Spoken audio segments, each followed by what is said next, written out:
क्या आपने सोचा है आज अमुक्ताभरण सप्तमी के दिन जो आप सप्तग्रंथि वाली डोर पहनते हैं यानी 7 गांठों वाली जो डोर पहनते हैं इसका क्या महत्व है। और दूसरा जो 7 अनाज भिगाते हैं। तीसरा जो 7 अनाजों के पौधों से गौरा गणेश महेश्वर बनाते हैं, फिर उसके बाद उनकी पूजा करते हैं। आज इन सब के बारे में बात करेंगे। क्या ले जा रही है? ये बिरुड़ है। पंचमी के दिन जो बिरुड़ भिगाए जाते हैं, सप्तमी के दिन उनको नौले में नहा धो के उसके बाद नौले में ही उनको धोया जाता है। और ये क्या है? फल और जल। दोस्तों आज है अमुक्ताभरण सप्तमी, जिसमें गौरी महेश्वर की पूजा होती है। ये सब उसी की तैयारियां चल रही हैं, इसीलिए सभी लोग बहुत प्रसन्न हैं। और पूजा कराएंगे हमारे बड़े भाई साहब श्री गंगा प्रसाद पांडे जी। ये सभी लोग अमुक्ताभरण सप्तमी की पूजा के लिए यहाँ पर एकत्रित हुए हैं। और जैसे हमारे गांव की प्रथा के अनुसार ये लोग भी सब एक ही जगह पर एकत्रित हो गए ये पूजा करते हैं। गांव में तो हालांकि गौरा महेश्वर उनके जो हमारे अनाज होते हैं उनके तने से, डंठल से, पत्तों से गौरा और महेश जी बनाते थे और उनको फिर झुलाते थे। जो गाना आप सुना होगा, हुल्लोरी बाला हुल्लोरी।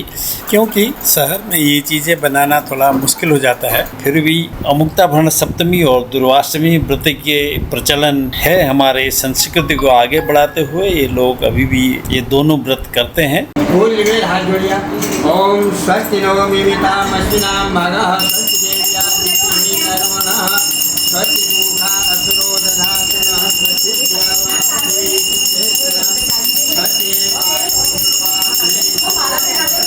चलिए, जब तक स्वस्ति वाचन चल रहा है तब तक हम लोग बातें करते हैं इस सप्त ग्रंथि डोर की, जो आज हाथ में बांधेंगे ये लोग पूजा के बाद। दोस्तों आइए सबसे पहले बात करते हैं अमुक्ताभरण सप्तमी। यह नाम ही आज की पूरी महिमा का वर्णन कर देता है। अमुक्ताभरण सप्तमी का संधि विच्छेद करें तो इसका होता है अमुक्त प्लस आभरण प्लस सप्तमी। अमुक्त मतलब न त्यागा गया या जो उतारा न जाए। आभरण का मतलब गहना या रक्षा सूत्र। सप्तमी मतलब 7वीं तिथि। तो इसका मतलब है सप्तमी को ऐसा रक्षा धागा जो कभी भी उतारा न जाए। तो दोस्तों अब बात करते हैं इस सप्त ग्रंथि की। इस रक्षा धागा में जो 7 ग्रंथियां या गांठें होती हैं उसकी बातें करते हैं। आइए, जो हमारे सप्त ग्रंथि वाली डोर है उसमें 7 गांठें वैसे तो आप लोग मार्केट से खरीद के लेके आ जाते हैं, लेकिन इसमें जो गांठें लगती हैं उसका भी एक विशेष विधान है कि भी मंत्रों, कुछ ऐसे मंत्र हैं जिससे वो उस 7 गांठें लगाए तभी उसकी ऊर्जा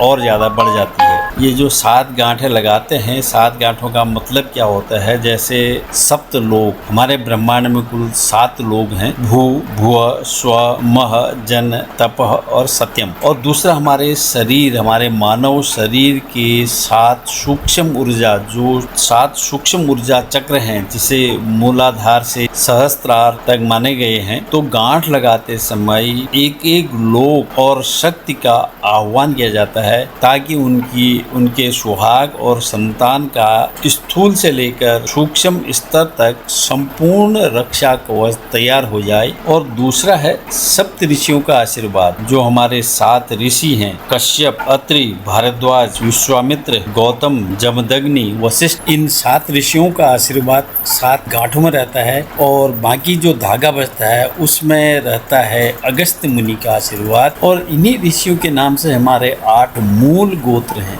इस तरह से ये सुहाग और संतान का ही नहीं, पूरे गोत्र यानी पूरे वंशज की रक्षा करते हैं और उसका तेज बना रहे। तीसरा है इसमें, आप जब शादी होती है तो सबसे पहले शादी के दिन 7 फेरे लिए जाते हैं। उसमें 7 वचन होते हैं। उसमें 7 वचन में ये भी मांगते हैं कि हमारा 7 जन्मों तक अटूट बंधन बना रहे। तो यही यहाँ पर जो गांठें हैं, हम लोग कहते हैं ना भाई, जब कोई विशेष बात हो, किसी से बताना हो, किसी को बोलना हो, तो बोलते भैया मेरी बात को गांठ बांध ले तू। तो वैसे ही ये गांठें 7 गांठें हमारे उन 7 वचनों की हमेशा याद दिलाती हैं और साथ ही हमें 7 जन्मों तक रहने का भी आशीर्वाद देती हैं। तो ये गांठें उन 7 जन्मों में अपने अखंड सौभाग्य के बंधन के रूप में हाथ पे बांधा जाता है और साथ में हमारे संतान की दीर्घायु के लिए भी। तो इस तागे का संबंध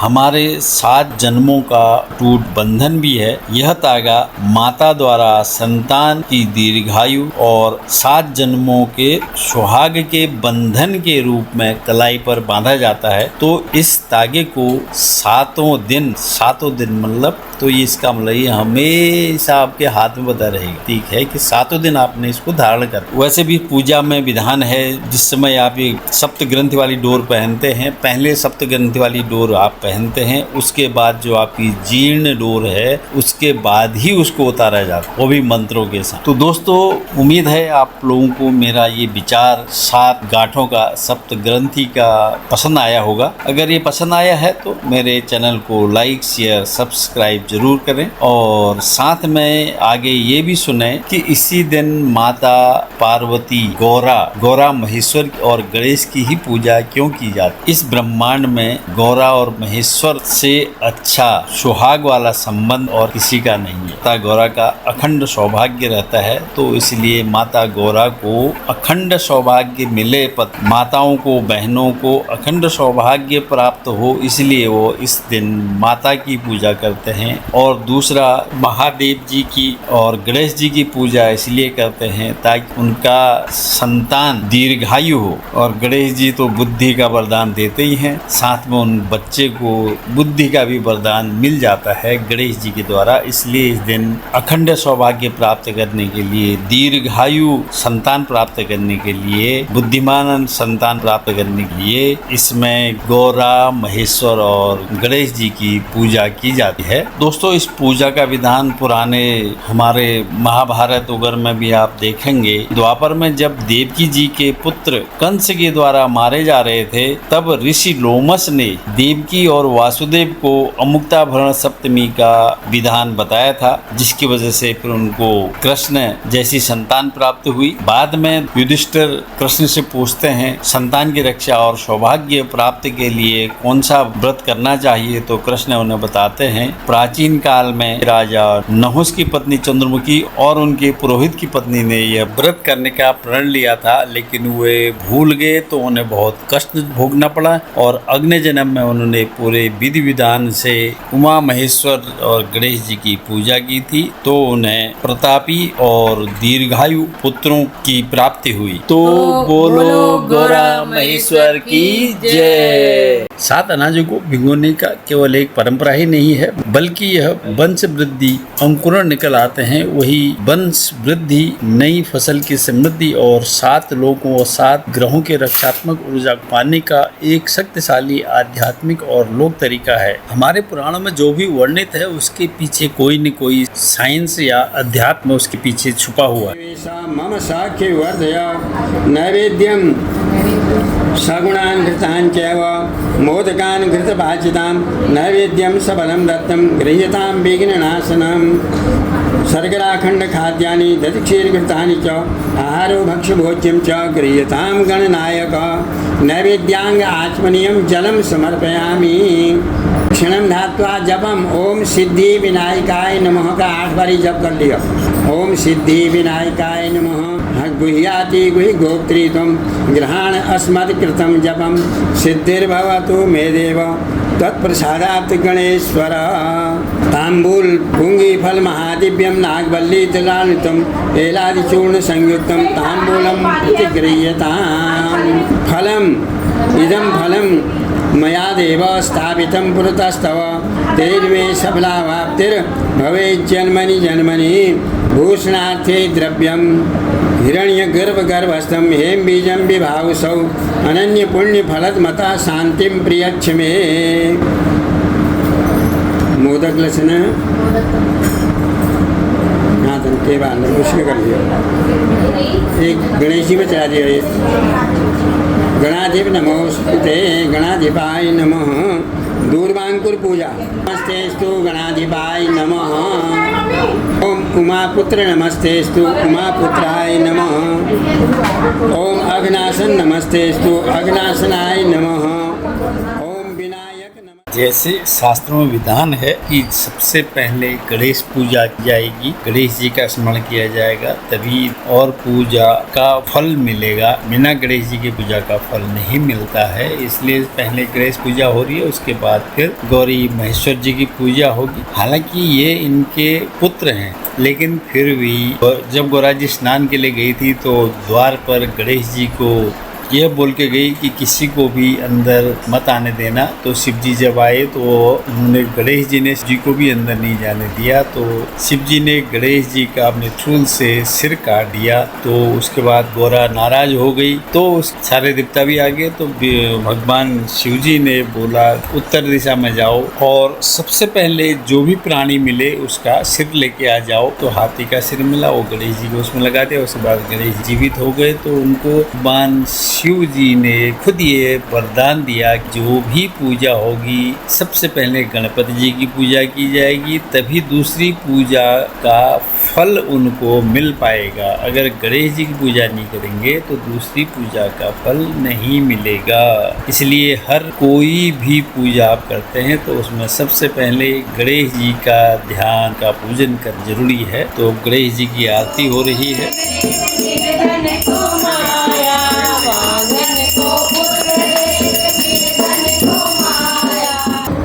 गौरी महेश्वर पूजन कर लाभ। हाँ, संकल्प कर लिया, आप नाम लिवे। हरि ओम विष्णु विष्णु विष्णु नमः परमात्मने श्री ब्रह्म पुराण पुरुषोत्तमाय। अत्र पृथिव्यां जम्बूद्वीपे भारतवर्षे भरतखंडे हिमवत् पर्वते गदेशे विष्णु प्रजापति क्षेत्रे श्री श्वेत बाराह कल्पे वैवस्वत नाम अन्वंतरे अष्टाविंशतमे कलयुगे कलयुगस्य प्रथम चरणे मुहूर्तानां मध्ये रौद्रनाम संवत्सरे दक्षिणायने वर्षा ऋतौ सिंहार के भाद्रपद मासे चांद्रायणे श्रावण मासे शुक्लपक्षे शुक्लां तो अमुक्ताभरण सप्तम्यां शुभ पुण्यतिथौ बुधवासरे शुभे योगे शुकरणे गुण विशेषण विशिष्टायाम। अपन गोत्र उच्चारण कर लिया, अपन नामक कर लिया उच्चारण। विविध गोत्रोत्पन्नया मेष वृष मिथुन कर्क सिंह कन्या तुला वृश्चिक धन मकर कुंभ मीन पर्यंतम मम कलिय सकुटुंब सपरिवारस्य सर्वकामना सिद्ध्यर्थे मनोवांछित प्राप्ति निमित्तकम दुष्टानां गृणां दुष्टो शांति शुभानां गृणां शुभ फल प्राप्ति निमित्तकम इष्ट देवता श्री शाम सदा शिव प्रीति पूर्वक ऐहिका आमुष्मिक सकल सुख सौभाग्य संतति वृद्धि अमुक्ताभरण सप्तमी व्रतांगत्वेन भगवान श्याम सदाशिवस्य तथा गौरी महेश्वरस्य मूर्त्योपरि प्रतिष्ठावाहन पूर्वक पूजनम च करिष्ये। अक्षत ओम एतन्ते देवी सवितुर्यज्ञ प्राहुर्बृहस्पते ब्रह्मणे तेन यज्ञमौतेन यज्ञपतिन्तेन मनो ज्योतिर्जुष्टामाजस्य सुविन्दात् भूर्भुवस्व गौरी महेश्वर इह गच्छ इह तिष्ठ सुप्रतिष्ठिता वरदा भवतम्। तथा डोर धर लिया, डोर मला प्रतिष्ठा करो। ओम तंते देव सवितुर्यज्ञ प्राहुर्बृहस्पते ब्रह्मणे तेन यज्ञमौतेन सुविन्दात् विश्वे देवाः भूर्भुवस्व डोरक इह गच्छ इह तिष्ठ सुप्रतिष्ठिता वरदा भवन्तु। ध्यानम फूल लियो। कैलास शिखरासीनं प्रसारुणं पिनाकिनं कर्पूरस्फटिकाभासं उमया सहितं विभो। ओम पंचाननं दशभुजं शरच्चन्द्रमहोज्ज्वलं ध्यायेत् प्रसन्नमनसं अंबिका सहितं शिवम्। ओम गौरी महेश्वराभ्यां नमः। ध्यानं समर्पयामि। आवाहनम, हाँ जप करो, अब जप। ओम गौरी महेश्वराभ्यां नमः। गुह्याति गुहि गोप्त्री त्वं गृहाण अस्मत्कृतं जपं सिद्धिर्भवतु मे देव तत्प्रसादात् सुरेश्वरः।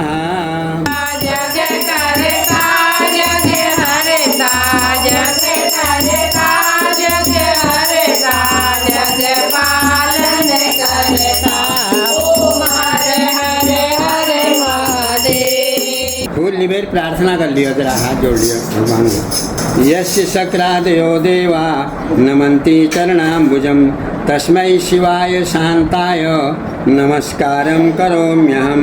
महादेव महाराज प्रीत्या पापप्रणाशन अस्माकं कुर्वतां पूजा साधुवा साधुयोजितां।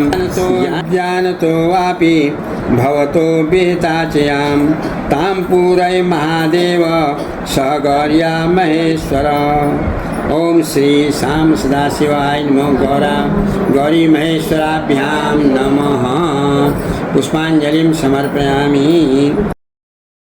डोरक धारण।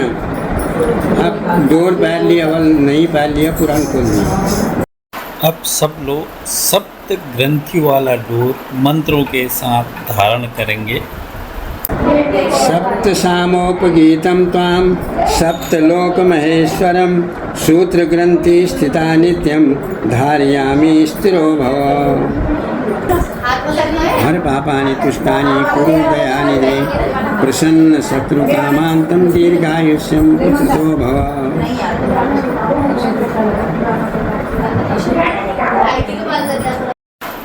डोर पहनने के बाद उसको भी तिलक लगाया जा रहा है, उसकी पूजा की जा रही है।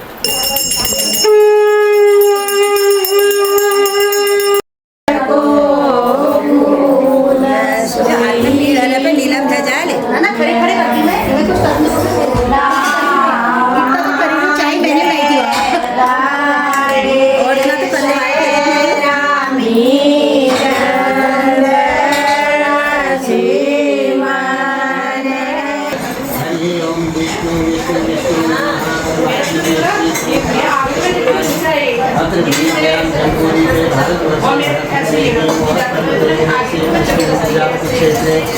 श्री श्वेत बाराः कल्पे वैवस्वतनाम मन्वन्तरे अष्टाविंशतमे कलयुगे कलयुगस्य प्रथमकरणे कालां मध्ये रौद्रनाम संवत्सरे दक्षिणायने वर्षा ऋतौ कर्काटके श्रावण मासे भाद्रपद मासे चांद्रायणे श्रावण मासे शुक्लपक्षे शुक्लां तु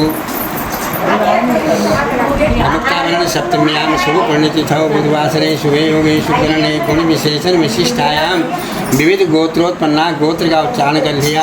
उनमें अपन नामक और अपन परिवार मेष वृष मिथुन कर्क सिंह कन्या तुला वृश्चिक धन मकर कुंभ मीन पर्यंतम सकुटुंब सपरिवारस्य सर्वकामना सिद्ध्यर्थे मनोवांछित फल प्राप्ति निमित्तकम दुष्टानां गणानां दुष्दोषान्ते शुभानां गणानां शुभफल प्राप्ति निमित्तकम अखंड सौभाग्य प्राप्ति के प्राप्त्यर्थे पुत्र पौत्रादि धन संपत्ति वर्धते सर्वकामना सिद्ध्यर्थे श्री अमुक्ताभरण सप्तमी व्रतांगत्वेन कृतायाः पूजा सांगता सिद्ध्यर्थम इमां दक्षिणां यथा कालं यथा नाम ब्राह्मणानाय द्वास्यों तत्सत नमः। ओम शांति शांति वनस्पतयः शांति क्षमा शांति शांति भवतु।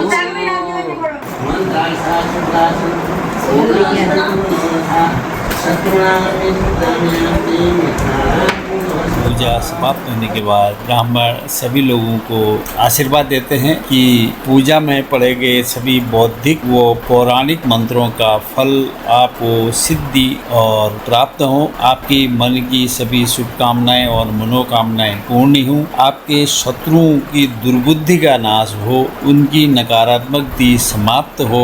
आपके सच्चे मित्र संबंधी और चिंतकों की निरंतर उन्नति प्रगति और भाग्योदय हो। सभी लोग जीवन की सभी मुश्किल संकटों और बाधाओं को आसानी से पार करें। सभी का जीवन शुभ हो, कल्याणकारी हो और मंगल बने। सभी को अपनी शुद्ध इच्छाओं और लक्ष्यों की प्राप्ति हो। सभी प्राणी हर जगह सुखी और आनंद और प्रसन्न रहें। और यही आशीर्वाद और यही प्रार्थना मैं सभी लोगों के लिए, सभी दर्शकों के लिए करता हूँ। तो मिलते हैं अगले ब्लॉग में हमारे भाभी जी द्वारा इस अमुक्ताभरण सप्तमी और दुर्वाष्टमी की कथा के साथ में। तब तक स्वस्थ रहें, मस्त रहें और मेरे चैनल को लाइक शेयर सब्सक्राइब करते रहें। Thank you for watching.